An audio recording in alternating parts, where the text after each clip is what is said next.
Hello viewers, welcome to the Rishi Pandit digital academy YouTube channel. And viewers, इस video में हम लोग जानने वाले हैं कि what is mean by digital marketing. Actual में डिजिटल मार्केटिंग होता क्या है, उसमें कौन से इंपॉर्टेंट पार्ट होते हैं जिससे आप डिजिटल मार्केटिंग का करियर, नहीं तो कौन सी भी बिजनेस का डिजिटल मार्केटिंग आप सक्सेसफुल कर सकते हैं। So let's begin without wasting any time. So guys, digital marketing सीखने से पहले, तो इम्प्लीमेंट करने से पहले, let's understand what is mean by marketing. देखो गाइस, मार्केटिंग क्या होता है? Marketing is the process to create the awareness of any of the product, नहीं तो टू सेल द प्रोडक्ट और एनी ऑफ द सर्विसेज, उसको हम लोग मार्केटिंग बोलते हैं।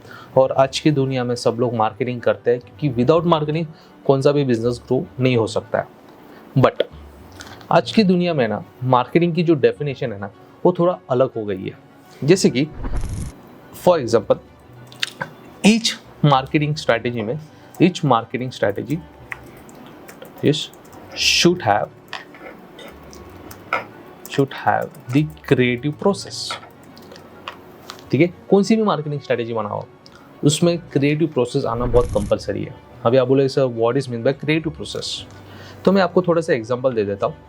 आपने रेड बुल का ब्रांड सुना है, राइट? उस रेड बुल की जी कंपनी थी, उनका जो पहली मार्केटिंग स्ट्रैटेजी थी ना, वो बहुत फेमस हुई थी and it was a great strategy, जिससे उनका सेल बहुत बढ़ गया था। उन लोग ने क्या किया था, रेड बुल के एम्प्टी कैंस को, ठीक है, उनके सिटी के डस्टबिन पे, जो रोड साइड के जो डस्टबिन होते ना, उसमें उन लोग ने डाल के रखे थे रात को।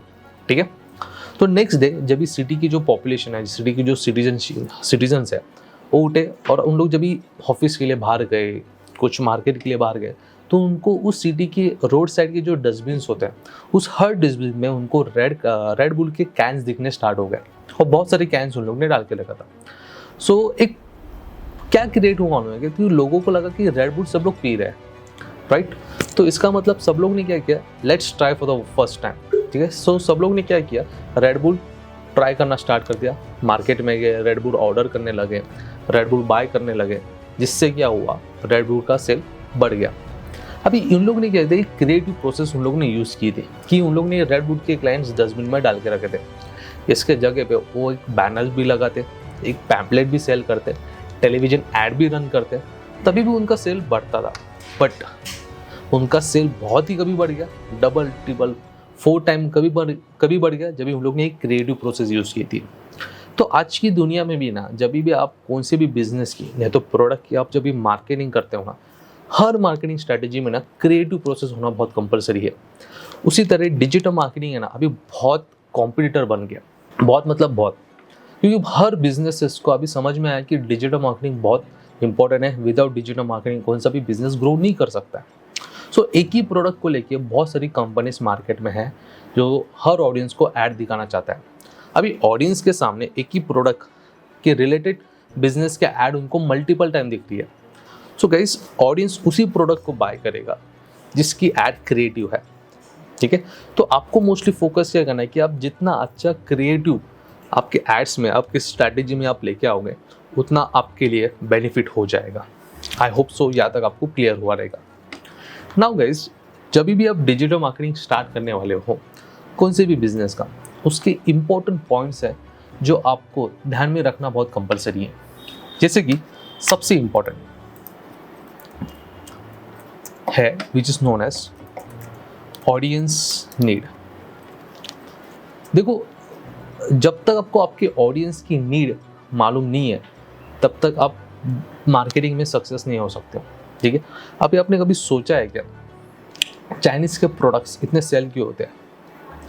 क्योंकि वो कम कॉस्ट होता है? No guys, not at all. Chinese की हर प्रोडक्ट्स, मतलब 90% प्रोडक्ट्स को आप देखोगे ना, मोस्टली वो मेरे प्रॉब्लम सॉल्व करते हैं, ऑडियंस के प्रॉब्लम सॉल्व करते हैं। जैसे कि एक एग्जांपल ले लेते हैं हम लोग, जस्ट अ मिनट। अभी मैं अमेज़ॉन पे जा रहा हूँ और यहाँ पे मैं सर्च करता हूँ ऑनियन चॉपर।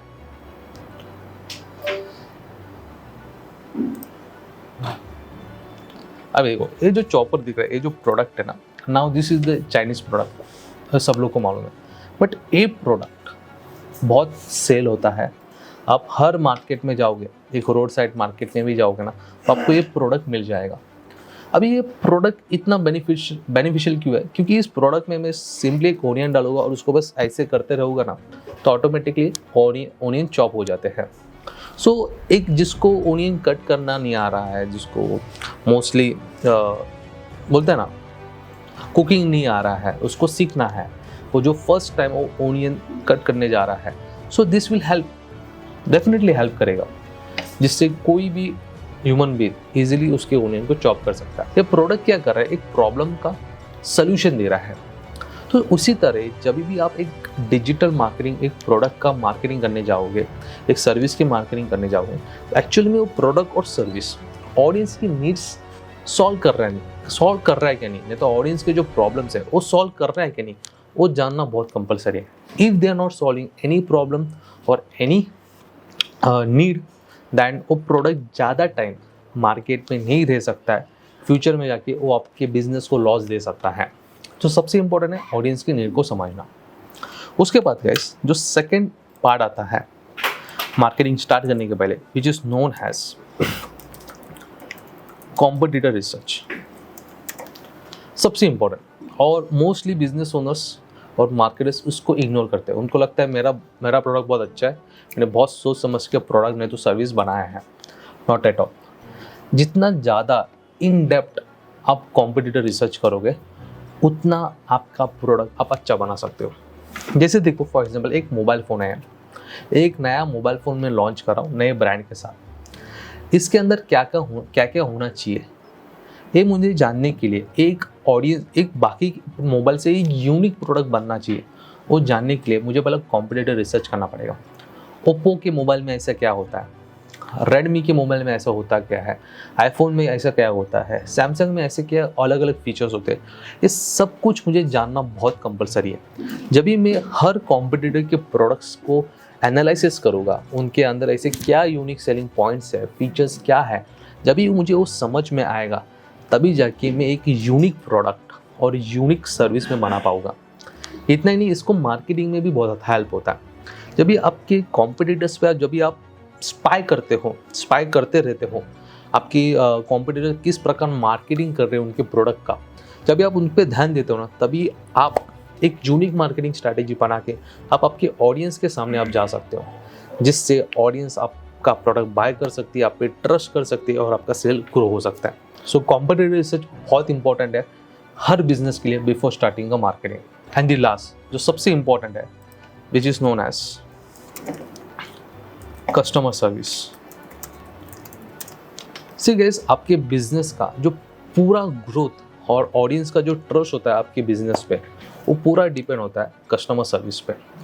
एग्जांपल ले लेते हैं कि समझो आपने अमेजोन से एक प्रोडक्ट बाय किया, जैसे कि आपने एक मोबाइल बाय किया जो ब्लैक कलर का है। जब भी आपको रिसीव हुआ, it was in a white colour, उसके साथ ये मोबाइल डिफेक्ट था। सो फर्स्ट ऑफ ऑल आपका क्या होगा, आपका जो ट्रस्ट रहता है अमेजोन से वो थोड़ा कम हो जाएगा। उसके साथ आप जब भी आप आपके प्रोडक्ट रिटर्न करने जा रहे हो, ज़्यादा रिस्पॉन्स नहीं आ रहा है आपको अमेजोन से, तो क्या होता है आपका पूरा ट्रस्ट उस पर्टिकुलर कंपनी से कम हो जाता है। ठीक है, क्यों? क्योंकि उनकी जो कस्टमर सर्विस है ना, वो इतनी प्रॉपर नहीं है। इसके जगह पे अमेजोन ने प्रॉपर प्रोडक्ट, प्रॉपर कलर का प्रोडक्ट उसने आपको डिलीवर किया रहेगा। नहीं तो समझो गलती से अलग प्रोडक्ट आ गया, उसके बाद जो रिक्वेस्ट किया है चेंज ऑफ द प्रोडक्ट ने, तो रिफंड के लिए जो ऑडियंस ने रिक्वेस्ट किए वो प्रॉपर हो जाता, तो ऑडियंस का इजीली ट्रस्ट बन जाता है बिजनेस में।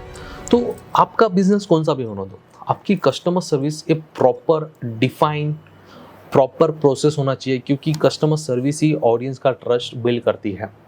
In case proper customer service नहीं है तो ऑब्वियसली आपका बिजनेस पे कोई भी ऑडियंस ट्रस्ट नहीं करेगा और फ्यूचर में आपका बिजनेस ग्रो नहीं हो सकता है। So guys, this was all about the marketing part. So इस वीडियो में mostly I have tried to cover कि एक्चुअल में मार्केटिंग होता क्या है। फ्यूचर में मार्केटिंग करना है तो आपके पास एक क्रिएटिव प्रोसेस, क्रिएटिव आइडिया होना चाहिए, जिससे आप आपके मार्केट में यूनिक तरीके से आप ऑडियंस के सामने जा सकते हो। Audience will start trusting on you. And second part में जो हम लोग ने कवर किया है कि मार्केटिंग स्टार्ट करने के पहले आपको ऑडियंस की प्रॉब्लम्स और नीड को समझना है, जिसके रिलेटेड ही प्रोडक्ट नहीं तो सर्विस होना चाहिए आपके पास।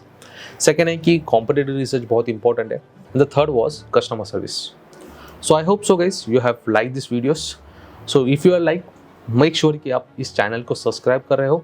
And second most important thing, आने वाले वीडियोस के नोटिफिकेशंस आपको डेली बेस पे चाहिए तो please click on the bell icon, जिससे आपको इमीडिएटली नोटिफिकेशन आ जाएगा। Meanwhile, thank you so much all of you. Take care and bye bye guys.